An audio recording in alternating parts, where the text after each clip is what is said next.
നമസ്കാരം. The path is A goal എന്ന discussion സീരീസിന്റെ അടുത്ത സെഷനിലേക്ക് വീണ്ടും ഏവർക്കും സ്വാഗതം. നമുക്ക് ആദ്യം മെഡിറ്റേഷൻ ചെയ്യാം. കണ്ണുകൾ അടച്ച് ശാന്തമായിരിക്കൂ. ഭൂമി മാതാവിനോടും സർവചരാചരങ്ങളോടും അന്തരീക്ഷത്തോടും കൃതജ്ഞത രേഖപ്പെടുത്തൂ.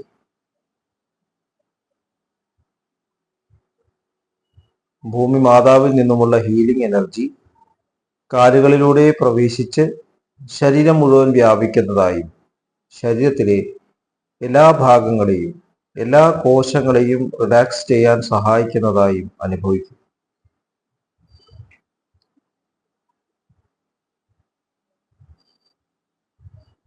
ഇപ്പോൾ ശരീരം പൂർണ്ണമായും റിലാക്സ്ഡ് ആയി. ഈ റിലാക്സേഷൻ ഹൃദയത്തിൽ അനുഭവിക്കൂ.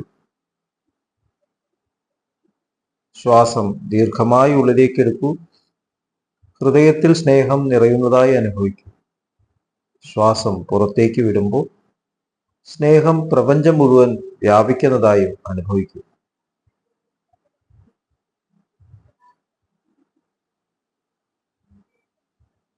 ഹൃദയത്തിൽ കുടികൊള്ളുന്ന സ്നേഹത്തിന്റെ സ്രോതസ്സിൽ നിന്നും ഉദ്ഭവിക്കുന്ന ദിവ്യപ്രകാശം മനസ്സിനെ ആകർഷിക്കുന്നതായി അനുഭവിക്കൂ. ആ ദിവ്യപ്രകാശത്തിൽ ധ്യാനം ആരംഭിക്കും. മനസ്സിൽ ചിന്തകൾ വരുന്നുണ്ടെങ്കിൽ മൃദുവായി അവയെ അവഗണിക്കുക. ദിവ്യപ്രകാശത്തിൽ ധ്യാനം തുടരുക. Please start meditation.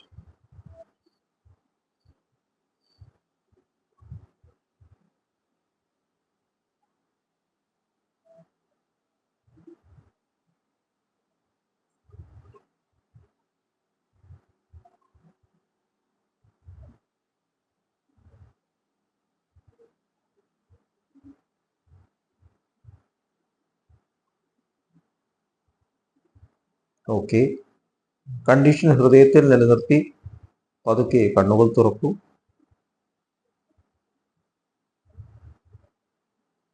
എല്ലാവരെയും ഹാർദമായി ഹാർട്ട്ഫുൾനെസ് സഹജമാർഗ് മെഡിറ്റേഷൻ സിസ്റ്റത്തിലേക്ക് സ്വാഗതം ചെയ്യുന്നു. എങ്ങനെ ജോയിൻ ചെയ്യാം എന്നത് ഡിസ്ക്രിപ്ഷൻ ബോക്സിൽ കൊടുത്തിട്ടുണ്ട്. നമ്മുടെ ജീവിത യാത്രയിൽ എന്താണ് നമ്മുടെ ലക്ഷ്യം എന്ന് ചോദിച്ചു കഴിഞ്ഞാൽ ഹാപ്പിനെസ് എന്ന് പലരും പറയും. സന്തോഷകരമായിട്ടൊരു ജീവിതം, സമാധാനപരമായിട്ടൊരു ജീവിതം, ഇതാണ് നമ്മൾ ലക്ഷ്യമാക്കുന്നത്. അതിനു വേണ്ടിയിട്ടാണ് നമ്മൾ പ്രവർത്തിച്ചുകൊണ്ടേയിരിക്കുന്നത്. ഒരു ദിവസം സെറ്റിൽഡ് ആയിട്ട് സമാധാനമായിട്ടിരിക്കും.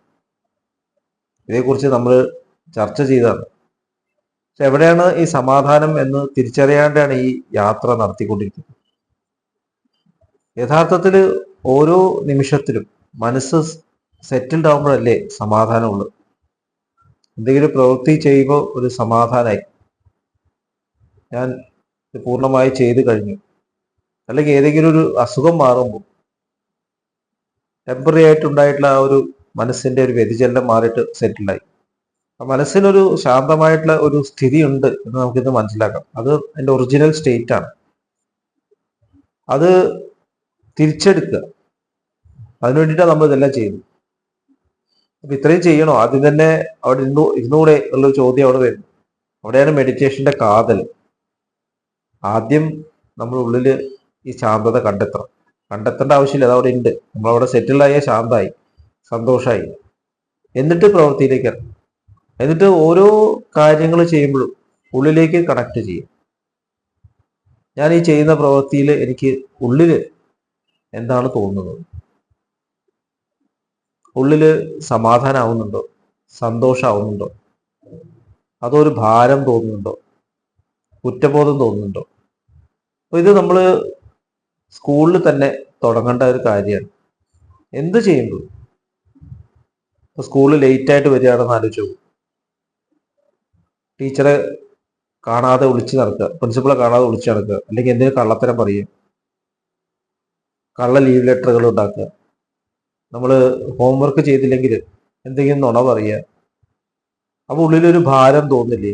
അതുകൊണ്ടല്ലേ ഈ നുണ പറയുന്നത്. ഒരു നുണ പറഞ്ഞു കഴിഞ്ഞാൽ അടുത്ത പ്രാവശ്യം അതിനെ കണക്ട് ചെയ്യാൻ വേറെ നുണ പറഞ്ഞില്ലേ?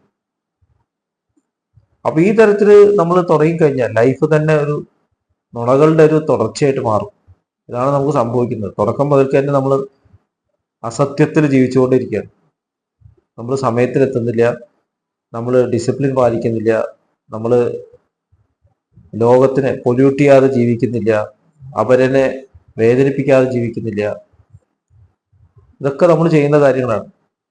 സമാധാനം കിട്ടാത്തതുകൊണ്ട് വീണ്ടും വീണ്ടും നമ്മൾ വേറെ എന്തെങ്കിലുമൊക്കെ ചെയ്തു നോക്കും. ബേസിക്കലി ഇത് കറക്റ്റ് ഇല്ല.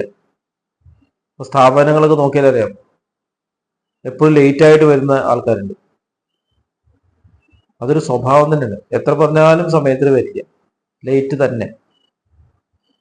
എന്നിട്ട് വന്നിട്ട് ഒരുപാട് കാണിക്കും, അത് ചെയ്യുന്നിട്ട് ഇത് ചെയ്തിട്ട് ഓടി നടക്കുക, താൻ ജോലി ചെയ്യുന്നിട്ട് ഇത് കാണിക്കാൻ വേണ്ടി മറ്റുള്ളവരെ കുറ്റപ്പെടുത്തുക. അപ്പൊ അതിന്റെ കാരണം എന്താണ്? ഞാൻ ഡിസിപ്ലിൻഡ് അല്ല, ഞാൻ ശരിക്കും ചെയ്യുന്നില്ല, അതുകൊണ്ടാണ് മറ്റുള്ളവരെ നമ്മൾ കുറ്റപ്പെടുത്തുന്നത്. എന്നെ ഡിഫെൻഡ് ചെയ്യാനായിട്ട് ഞാൻ ഒഫെൻസീവ് ആണ്. Offence is one of the defences എന്ന് പറയും. അപ്പൊ നമ്മൾ വേറെ ആരെങ്കിലും കുറ്റപ്പെടുത്തുമ്പോൾ, നമ്മൾ വേറെ ആരെങ്കിലും പഴിചാരുമ്പോൾ അതിന്റെ കാരണം എന്താണ്? ഞാൻ ഉള്ളിൽ കറക്റ്റ് അല്ല, അതുകൊണ്ടാണ്. യാതൊരു സംശയമില്ലാത്തൊരു കാര്യമാണ്. ഈ ഒരു സിമ്പിളായിട്ട് ഉദാഹരണം മനസ്സിലാക്കാം. എന്റെ കുറവുകളെ മറയ്ക്കാൻ ഞാൻ വേറെ ആളേക്ക് ചൂണ്ടിക്കാണിക്കും. അതിൽ നിന്ന് തന്നെയാണ് അസൂയ ഉണ്ടാവുന്നത്. മറ്റുള്ളവർ ഡിസിപ്ലിൻഡായി പണിയെടുത്ത് നേട്ടങ്ങൾ നേടുമ്പോൾ നമുക്ക് അസൂയ വരികയാണ്. അപ്പോഴും നമ്മൾ മറ്റുള്ളവരെ കുറ്റപ്പെടുത്താൻ നോക്കണം, കമ്പയർ ചെയ്യാൻ നോക്കണം. എനിക്കത് കിട്ടിയില്ല. നമുക്ക് കിട്ടാനുള്ളത് സമാധാനവും ശാന്തിയായിരുന്നു. അത് ആദ്യം തന്നെ കിട്ടിയിരുന്നില്ലേ? നമ്മൾ വളരെ ട്രൂത്ത്ഫുള്ളായി ജീവിച്ചിരുന്ന ആൾക്കാരെ നോക്കിയാലേ സന്തോഷമായിട്ട് ജീവിക്കാൻ ഒന്നും ആവശ്യമില്ല. രാവിലെ എണീക്കുക, തൻ്റെ കർത്തവ്യങ്ങൾ നിർവഹിക്കുക, ഒരു കംപ്ലൈന്റ് പറയാണ്ട് ജീവിക്കുക, സമാധാനമായി. അങ്ങനെയുള്ള ആൾക്കാർക്ക് ഒരു കുറ്റം പറയാനില്ല, അവരോട് ആരും ഒന്നും പറയൂല. അപ്പൊ ഇത് നമ്മുടെ പാതയുടെ ഭാഗമാണ്. എന്ത് ചെയ്യുകയാണെങ്കിൽ, പഠിക്കുകയാണെങ്കിൽ കറക്റ്റ് ടൈമിൽ ചെയ്യുക. നമ്മൾ ഡിസ്റ്റർബൻസ് ഉണ്ടാക്കാണ്ടിരിക്കുക, മറ്റുള്ളവരുടെ ജീവിതത്തിൽ ഡിസ്റ്റർബൻസ് ഉണ്ടാക്കാതിരിക്കുക. അതാണ് ആദ്യം ചെയ്യേണ്ടത്. ഞാൻ ചെയ്യുന്ന പ്രവൃത്തികൾ മറ്റുള്ളവർക്ക് ബുദ്ധിമുട്ടുണ്ടാവരുത്. അതാണ് നാരായണ ഗുരുജി പറഞ്ഞത്. അവനവൻ ആത്മസുഖത്തിന് ആചരിക്കുന്നത് അവരെന്നെ സുഖത്തിനായി വരയണം. വളരെ ഡെപ്തുള്ള സ്റ്റേറ്റ്മെന്റ്. അതാണ് ആദ്യത്തെ സ്റ്റെപ്പ്. അതിനുശേഷം നമ്മൾ കൂടുതൽ അറിയാതെ തന്നെ എല്ലാവരും നന്മയ്ക്ക് വേണ്ടിയിട്ട് പ്രവർത്തിക്കാൻ തുടങ്ങും, വെൽഫെയറിന് പ്രവർത്തിക്കാൻ തുടങ്ങും. കാരണം ഞാൻ ഡിസിപ്ലിൻഡായി, എനിക്ക് കൂടുതൽ ആവശ്യങ്ങളൊന്നുമില്ല. എനിക്ക് തന്നെ ആവശ്യങ്ങളുണ്ടെങ്കിൽ എനിക്ക് അവരെ സമയം മറ്റുള്ളവരുടെ കാര്യം നോക്കാൻ. എപ്പോൾ നോക്കിയാലും എൻ്റെ കാര്യം നോക്കിക്കൊണ്ടിരിക്കുക. കാരണം എനിക്ക് സമാധാനമില്ല, ഞാനൊന്നും കറക്റ്റ് സമയത്ത് ചെയ്തിട്ടില്ല, ഞാൻ എപ്പോഴും കളവ് പറഞ്ഞുകൊണ്ടിരുന്നു. അപ്പൊ ആദ്യം സ്റ്റാർട്ട് ചെയ്ത് ഞാൻ ഡിസിപ്ലിൻഡ് ആവും, കറക്റ്റ് സമയത്തിന് എത്തുക, സിൻസിയറായിട്ട് പ്രവർത്തിക്കുക, ചെയ്യേണ്ട പണി കറക്റ്റായിട്ട് ചെയ്യുക. അങ്ങനെയാകുമ്പോൾ നമുക്ക് ഇഷ്ടംപോലെ സമയം ഉണ്ടാവും, അതിനുള്ള സാഹചര്യം ഉണ്ടാവും, അതിനുള്ള മനോഭാവം ഉണ്ടാവും. അപ്പോഴേ നമുക്ക് ഷെയറിങ് മനസ്ഥിതി വരുള്ളൂ. Busiest man has the most leisure എന്നുള്ളൊരു പ്രസിദ്ധമായിട്ട് ചൊല്ലുണ്ട്. കാരണം അതാണ്. കാരണം അദ്ദേഹം പുറമേ ബിസി ആണെങ്കിൽ ഉള്ളിൽ ശാന്തനാണ്, ഡിസിപ്ലിനാണ്, എപ്പോഴും സെറ്റിൽഡ് ആണ്. അപ്പൊ സ്കൂളുകളിൽ തുടങ്ങേണ്ട കാര്യമാണ്. നമ്മളിത് പ്രാക്ടീസ് ചെയ്തിട്ടില്ല. നമുക്ക് ശരിയായിട്ട് കാര്യങ്ങൾ ചെയ്യുന്നത് എന്തോ ഒരു വളരെ മോശപ്പെട്ട കാര്യമാണെന്നുള്ള രീതിയിൽ അത് പഠിപ്പിച്ചത്. നീ ഇങ്ങനെ സത്യസന്ധരായിട്ട് നടന്നോ, എല്ലാവരും നിന്നെ പറ്റിക്കും, ഇങ്ങനെയാണ് നമ്മളോട് എല്ലാവരും പറയുന്നത്. ആരെങ്കിലും നല്ലൊരു കാര്യം ചെയ്യുമ്പോൾ അത് നന്ന് എന്ന് പറയണം. ഞങ്ങള് ഗ്രാമത്തിൽ ഒരു ഹോസ്പിറ്റൽ തുടങ്ങി. ഈ ഹോസ്പിറ്റല് ഒരു ടെർഷറി ഐ കെയർ സെന്റർ ആക്കി ഡെവലപ്പ് ചെയ്യണം എന്നാണ് ഞങ്ങൾ ആഗ്രഹിക്കുന്നത്. ഒരിക്കല് പയ്യന്നൂർ വെച്ചിട്ട് അന്നത്തെ ആരോഗ്യ മന്ത്രി ശ്രീമതി ടീച്ചർ അത് അവിടുത്തെ റെറ്റിന ഡിപ്പാർട്ട്മെന്റ് ഇനോഗ്രേറ്റ് ഉണ്ടായി. അപ്പോൾ എന്നോട് ചോദിച്ചു, ഈ ശ്രീമതി ടീച്ചറിന്റെ കൂടെ വന്ന ആള് ചോദിച്ചു, എന്താ അങ്ങ് ഡോക്ടർ എവിടെയാണെന്ന് ചോദിച്ചു. ഞാൻ പറഞ്ഞു, ഞാനിങ്ങനെ ബേള ഗ്രാമത്തിലാണ് വർക്ക് ചെയ്യുന്നത് എന്ന് പറഞ്ഞു. അപ്പൊ അദ്ദേഹം പറഞ്ഞു, നിങ്ങൾ ഇത്രയും പഠിച്ചിട്ട് എന്തിനു വേണ്ടി ആ ഗ്രാമത്തിൽ പോലും സമയം കളയുന്നു, നല്ല സിറ്റിയിൽ നല്ല ഹോസ്പിറ്റൽ വർക്ക് ചെയ്തത്. അപ്പോൾ ആരോഗ്യമന്ത്രി ശ്രീമതി ടീച്ചർ വളരെ വളരെ പ്രധാനപ്പെട്ട ഒരു കാര്യമാണ്, നിങ്ങൾ അങ്ങനെ പറയരുത്, ഒരു വളരെ നല്ല കാര്യമാണ് ഇദ്ദേഹം ചെയ്യുന്നത്, ഇതുപോലെയാണ് എല്ലാവരും ചെയ്യേണ്ടത്. എനിക്കത് ആത്മാർത്ഥമായിട്ട് സന്തോഷം നൽകിയ ഒരു കാര്യമാണ്. നമ്മൾ ചെയ്യുന്ന കാര്യങ്ങൾ മനസ്സിലാക്കും.